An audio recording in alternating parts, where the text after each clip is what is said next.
What is up, guys, and welcome back to Daily Drives. Now, I've been thinking about this personally. If I was in the market for a mid-engined or rear-wheel drive or front-engine supercar, what are my options? I mean, I can go down the route of Ferrari, I can go to Lamborghini, I can go to McLaren, I can go to Porsche.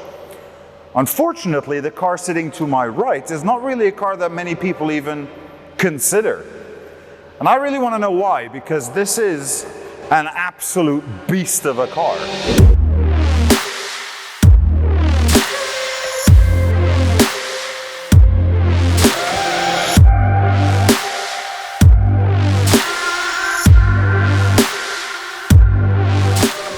So this is the Audi R8 V10 Plus Performance Parts. Now, although it's a very unusual name, it is also an unusual car.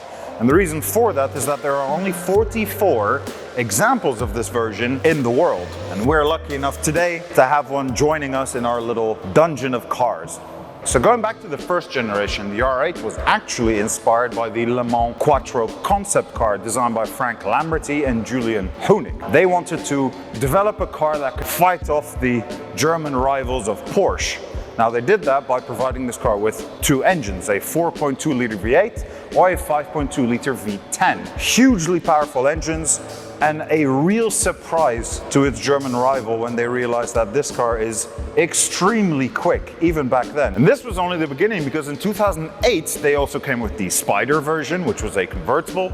Then they also introduced the e-tron, which was made famous by Tony Stark in the movie Iron Man. They finished off in 2011 with the High Performance GT package, which basically had all the bells and whistles and was called the V10 Plus. So the second generation R8 was introduced to us in 2015 at the Geneva International Motor Show. It shared the same modular sport platform as the Lamborghini Huracan and was actually introduced to us also with three variants. So they had the all-electric e-tron, you had the 5.2 liter FSI V10, and you also had the V10 Plus.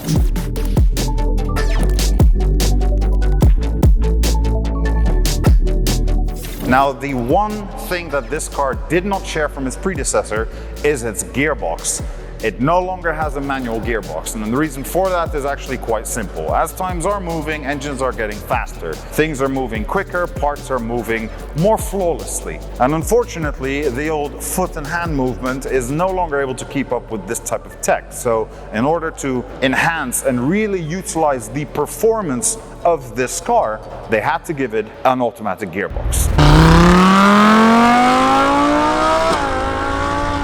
Later in 2018, they gave it a mid-cycle refresh. They changed some mechanical and aesthetic segments of the car to give it a little bit more of a modern feel. They added the front splitter vents, which is present in its brother, the Huracan. They gave it a few performance enhancements and some drivability improvements. Now, with this particular Audi R8, they've taken it to another extreme. Audi describes it as the most performance-enhanced supercar of the lineup. Basically meaning that they had a huge rummage in their parts and accessories and basically kitted every single option that you can to your standard R8. However, you can't just go to a dealership with a standard R8 and say, please, I would like this kit.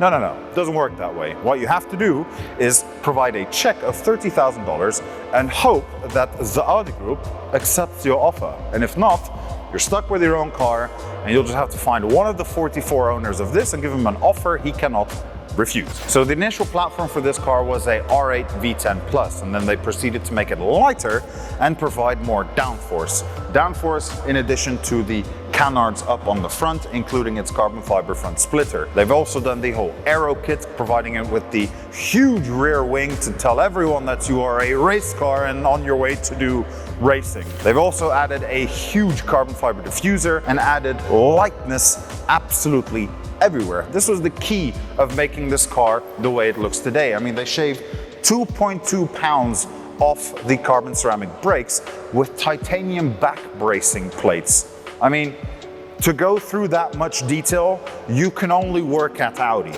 The wheels, derived from the GT4 race car, are actually 26.4 pounds lighter than your standard alloy wheel, as they're milled out of a single piece of aluminum or aluminium, wherever you may watching. Now, compared to the regular R8 V10 Plus, this car produces around 200 pounds more downforce. It is still propelled by its 602 horsepower and 413 foot-pounds of torque 5.2 liter V10, but they did make one monumental mistake. Due to all this aero and all the work they've put into making it lighter and to make it aerodynamic at a certain speed, they've killed its top speed from 203 miles an hour to 196. But to be very honest, I don't think people will complain about that too much. When it comes to the interior, it is very, very driver oriented. All the controls are very much faced towards the driver. You know, it makes you feel like you're in some kind of cockpit. You're greeted with this central screen which acts as your navigation and also your general media and interface. You no longer have a central infotainment system. That has now been replaced by the air conditioning controls. Further down, you've got the toggle switch to also change and actually move around some of the information you want on the infotainment screen. But more or less, you can control pretty much everything from the steering wheel. With the left side, you can actually go up to your navigation, your phone, your media, your radio, your sound system settings, and your car settings. Now, if you go all the way back, you can actually jump between screens. So this is my basic layout screen. So I've got my navigation to my left, my power and torque percentages to my right, and my speedometer in the middle. You can also change that by having the full screen being navigation and having my dials left and right still in clear sight. You can also select your driving modes through here by just flicking it into auto, dynamic, or individual, which is your own personalized setup, so to speak. On the other side, you've got your voice activation. Obviously, this car connects to Apple CarPlay and Android Auto. You've got your bright red start button right here, which is obviously within thumb's reach and perfect for the, get up and go, ready to launch. And right underneath that is this little button, which is the exhaust valve, so to speak. So you can turn it on to make it incredibly loud, or you can turn it off to swoop in silence and comfort. Now, if you press this checkered flag, you better be awake, because the moment you do, this car absolutely rips. Oh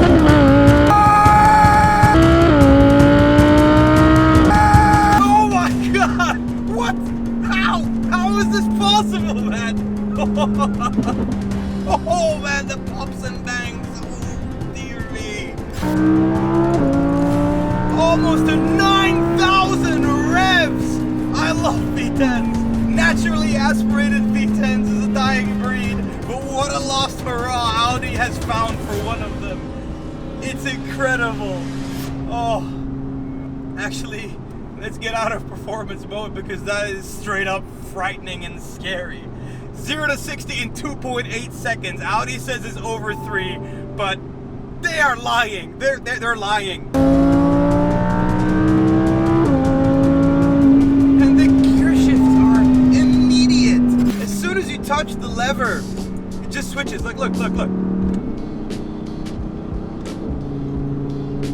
The moment you release, I can't release this lever fast enough to beat the gear change. That's why they put an automatic in this. This dual clutch is absolutely insane. What else is insane about this car? Well, it has an exhaust system, as you can probably hear. And all those pops and bangs and crackles just make it much more exciting. You reach speeds that are above the speed limit so quickly. It's a very dangerous car to drive, especially if you want to keep your driving license. So I'm gonna go into comfort mode. So I just want to show you what this gearbox is capable of. Right now I'm in drive, it's 7th gear, so it's automatic, and I'm in comfort mode, right? 7th gear, I'm below the speed limit, way below it, so I can approach the speed limit and start to lift, all right? 3, 2, 1.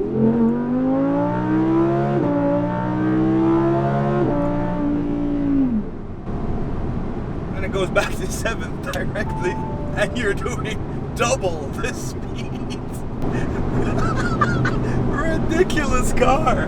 This car wasn't only built for speed. As Casper mentioned before, it has a lot of aero bits that make it go around corners a lot, but that's all fine and great, but in the real world you can't really use that. So when you think of a supercar, you think of a princess, a car that you can't really daily every day because they're very expensive to maintain, or they might break easily, they're a little bit finicky, there's always a procedure or something. This is just like any other Audi. You click the start button, starts up, and you're off. There's no nose lift, for example, because it doesn't need one.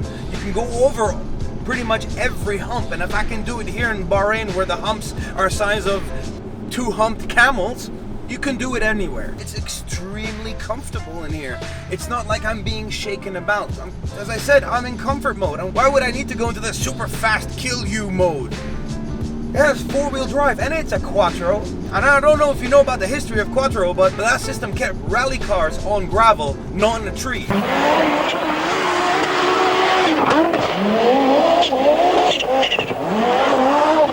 The other reason why it's approachable is because of the price. These cars are a lot cheaper than its competitors. And from where I'm sitting, it's not worse, but could be possibly better. I mean, what's better than driving a supercar every day? It's a great feeling. And it's so approachable. I was terrified of doing this review because I'm going to be driving this crazy expensive supercar. But now that I'm in it, there's nothing to be afraid of. Throw it into a corner and it just behaves exactly like you would want it to. It's not gonna kill you. It embraces. People are waving at me because they think I'm someone special driving. It embraces your mistakes and takes your hand and says, this is the way. The paddles, even though that you don't need to touch them that often, the gear shifts are instant, are plastic. It's not what you would expect from a car of this caliber. The cup holders are absolutely useless. There's nothing to hold your elbows on, so you're constantly forced to hold the steering wheel, which is probably a good thing. It does have a dedicated spot for your phone, but if you have a larger phone, it won't fit and you won't be able to use that wireless charging. But that's pretty much down to this car being kind of an older design. It doesn't have the new updated tech that, for example, the brand new RS6 has. And I don't think the 2020 does either. The seats are extremely comfortable. When you look at them, they don't have that much padding, so initially I thought it would be a strain on my back, but honestly I could drive this thing for hours. It feels like, even on a more bumpier road like this, they're very supportive when you go into a corner, as well as the suspension does a lot to make this car enjoyable to drive on a daily basis. This car in comfort mode drives like a Golf, but when you hit one button it just goes into full attack mode. So let's try launch control, shall we? Holy mother of... You know what, I'm just gonna switch that off because that is just absolutely nuts. It's an approachable supercar, it's something rare. The R8 has always been one. It's cheaper than the Huracan and it's no less as fun to drive. Not only do you have that exhilarating performance from the V10 combined with the gearbox, but you do have that usability for day to day. But the thing is though, they only made 44 of these. Now, I do understand that they wanted to make a limited production thing where they wanted to show off what they can do. But why don't they sell more? Because I really think that this is a better looker than the standard R8.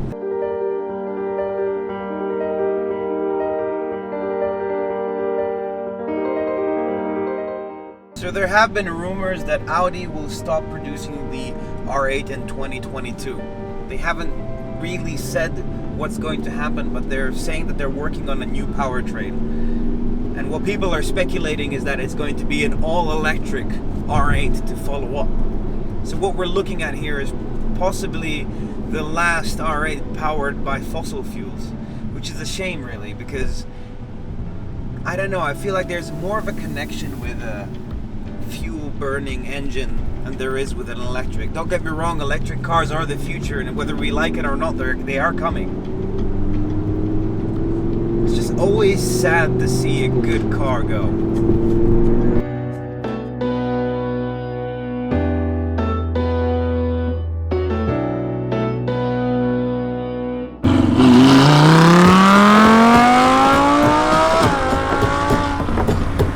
And that was our take on the Audi R8 V10 Plus Performance Parts. We hope you enjoyed this video.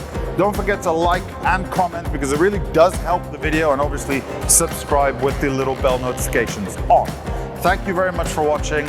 See you next time.